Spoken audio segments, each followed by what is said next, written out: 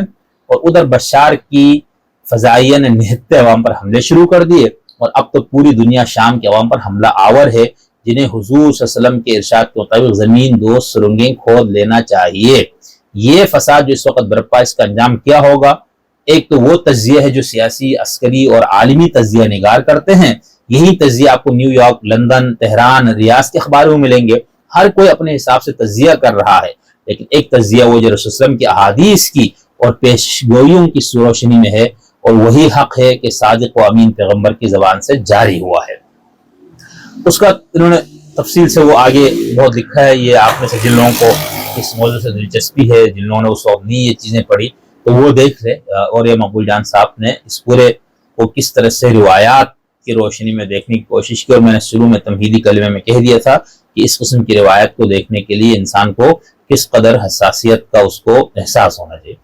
اب ایک اہل تشیع کی جو ایک ویب سائٹ ہے جس کا ہم نے گزشتہ ذہن بیون نے بہت تفصیل سے اس کا ذکر کیا تھا، اسلام ٹائمز، ٹھیک ہے، اس میں بہت طویل ایک مضمون ہے جو اولیاء مقبول جان کے ان تینوں مضامین کے رد میں ہے، اور اس کا عنوان ہے اولیاء مقبول جان کی خدمت میں۔ لکھنے والے کا نام ہے زاہد عباس ملک۔ میں اس میں سے صرف اس میں جو ہیڈنگ کے نیچے ایک مختصر اقتباس اس کو پیش کرتا ہوں، باقی بہت تفصیلی مضمون ہے، ابھی ٹائم نہیں ہے سب کو پڑھنے کا۔ اولیاء مقبول جان صاحب نے شام میں متحرک جن دہشت گرد تنظیموں کی مدح سرائی کی ہے۔ وہ در حقیقت شام میں پیدا ہونے والی ایک سیاسی تحریک کو عسکری تحریک میں بدل کر شام کی تباہی اور بربادی کی اصلی ذمہ دار ہیں۔ ایسا کیوں کیا گیا؟ ان نام نہاد جہادی تنظیموں نے پرامن سیاسی جدوجہد کو کس کے اشارے پر مسلح تحریک میں بدل دیا؟ شام جیسے فلسطینیوں کی جدوجہد آزادی کے سب سے بڑے پشتبان کو کس نے باہمی آویزش میں مبتلا کر دیا؟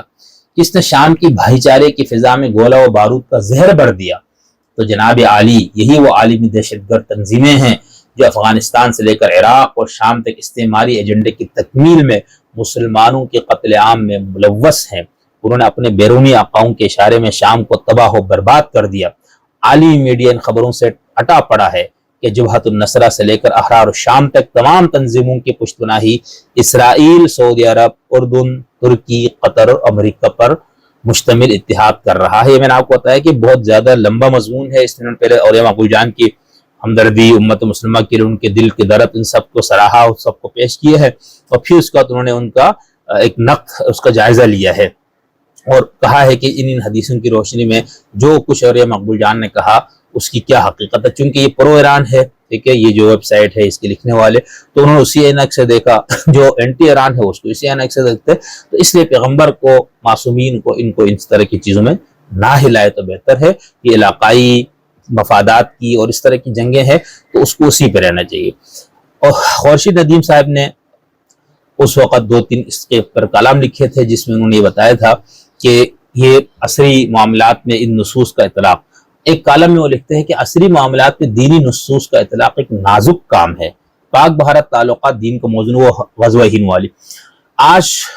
کچھ لوگ اس کو دین کا مسئلہ بنا کر پیش کر رہے ہیں۔ اللہ کے رسول نے فرمایا،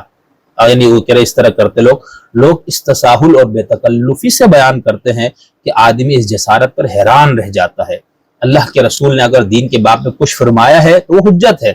اس سے صرف نظر صرف ایک خیر سے محرومی نہیں، ایمان سے محرومی ہے۔ یہ کیسے ہو سکتا ہے کہ اللہ کے رسول دین کی کوئی بات بتائیں اور ایک مسلمان رد و قبول کے انتخاب میں الجھ جائے؟ معاذ اللہ۔ تاہم اللہ کے رسول نے فرمایا،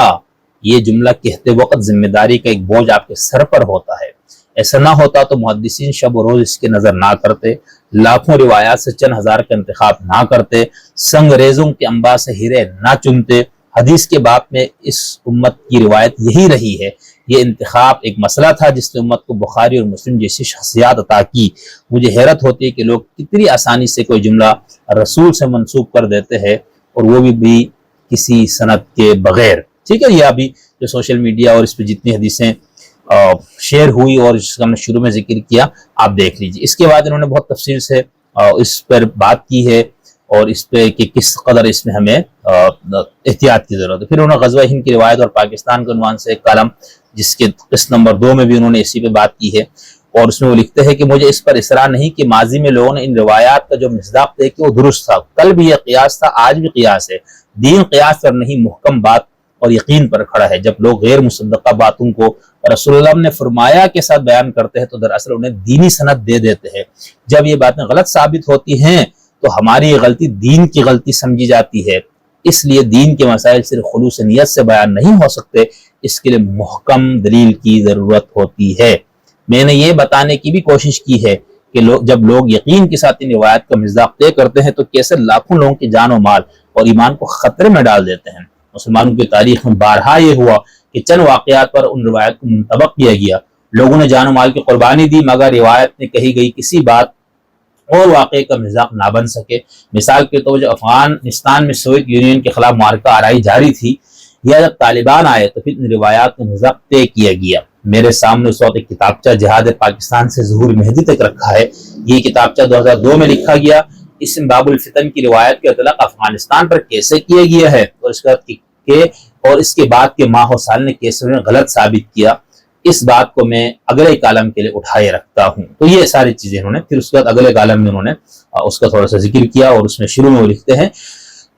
دور جدید نے باب الفتن اور ملاحم کی روایت کا زیادہ تر اطلاق افغانستان پر ہوا ہے۔ سوویت یونین کے خلاف مزاحمت سے لے کر طالبان کے ظہور تک مسلمانوں کو بتایا گیا کہ روایت میں قرب قیامت کے باب میں جو پیشگوئیاں کی گئی پیش گوئیاں ہیں،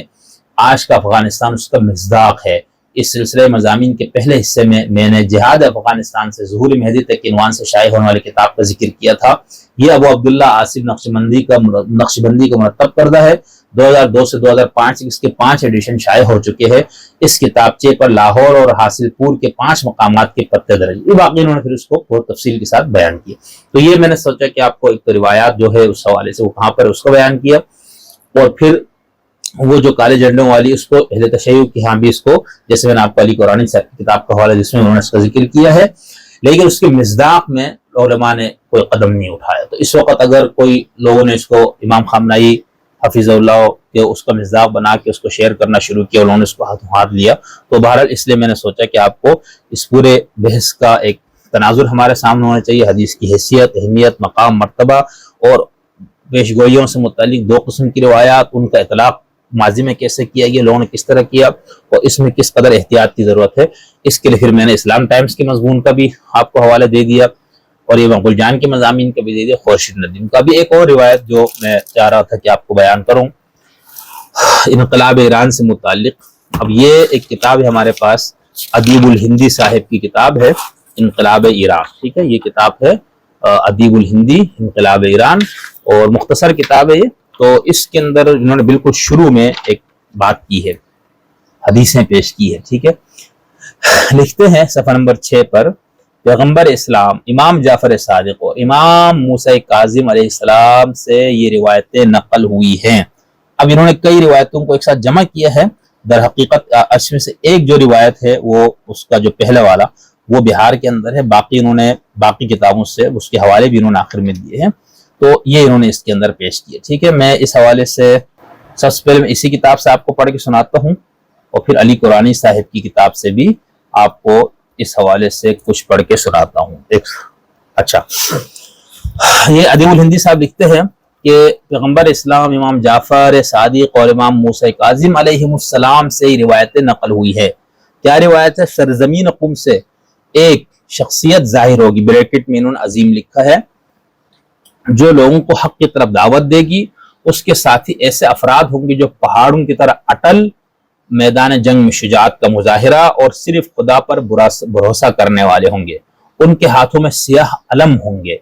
اب آگے بریکٹ میں لکھتے ہیں کہ ایران کی انقلابی تحریک محرم سے شروع ہوئی، یعنی اطلاقات دیکھے، یعنی وہ کس طرح سے کرتے لوگ۔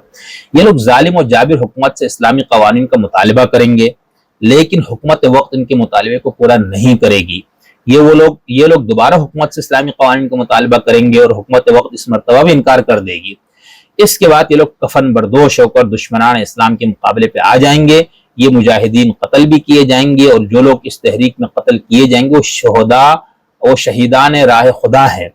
خداوند عالم ان مجاہدین کی نصرت فرمائے گا، جس کے نتیجے میں آخر دشمن کو ہزیمت اٹھانے پڑے گی، اور اس وقت دشمن بظاہر اسلامی قوانین کی نفاذ کے لیے تیار ہو جائے، مگر یہ لوگ اس کی باتوں میں نہیں آئیں گے۔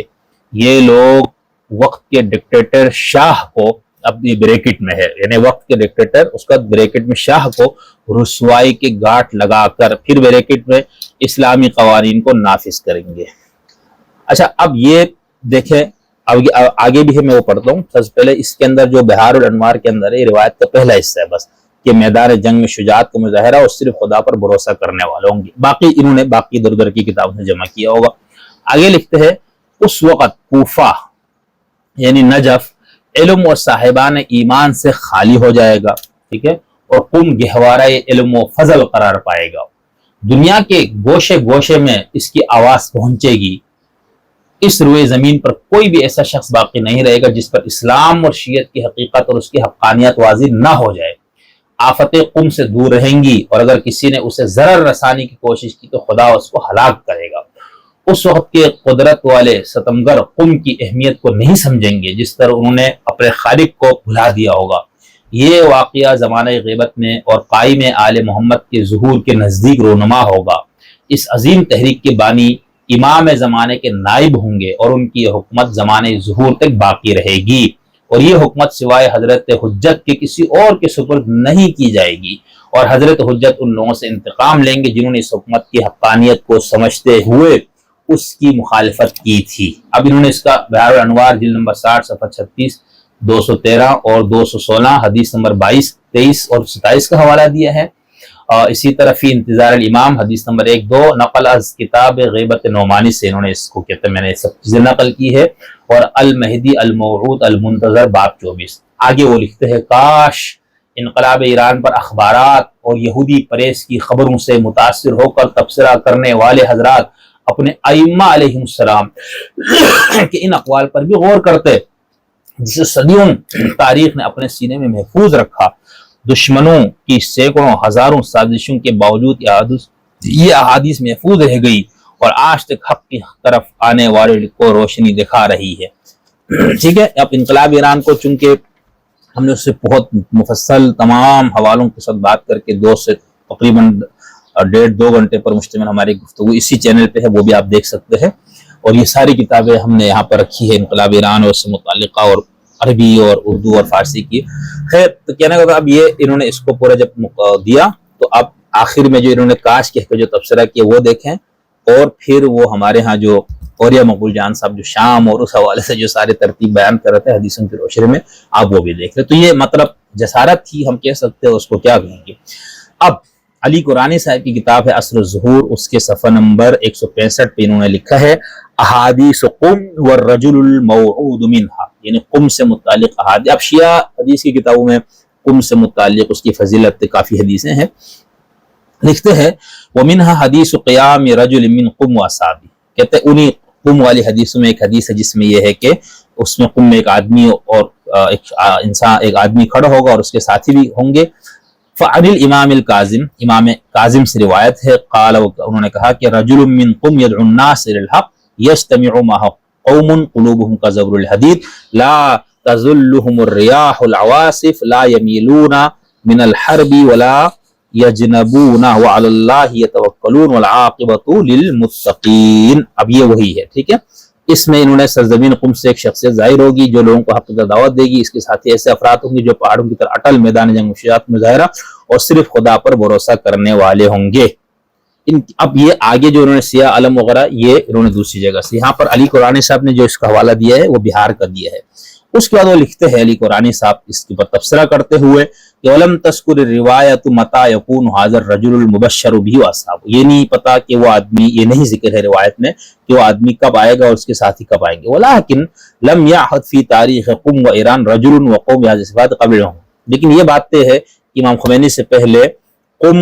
اور ایران کے تاریخ میں ایسی کوئی شخصیت نہیں آئی۔ وَيَحْتَمِلُ، اور یہ احتمال ہے، ان تكون الروایت ناقصة وان يكون فيها ذکر مناسبة قول على العقل وقد نقل صاحب البحار عن کتاب تاریخ القم، قم کی تاریخ سے اس کو پیش کیا ہے صاحب بحار نے، جس کا مؤلف تھا الحسن بن محمد الحسن القمی الذي الفوا قبل، انہوں نے 1000 سال پہلے کتاب لکھی تھی، لیکن وہ کتاب کا نسخہ اب دنیا میں نہیں ہے۔ یعنی علامہ مجلسی رحمۃ اللہ تعالی علیہ نے یہ حدیث پیش کی ہے ایک کتاب سے جس کا نام ہے تاریخ قم،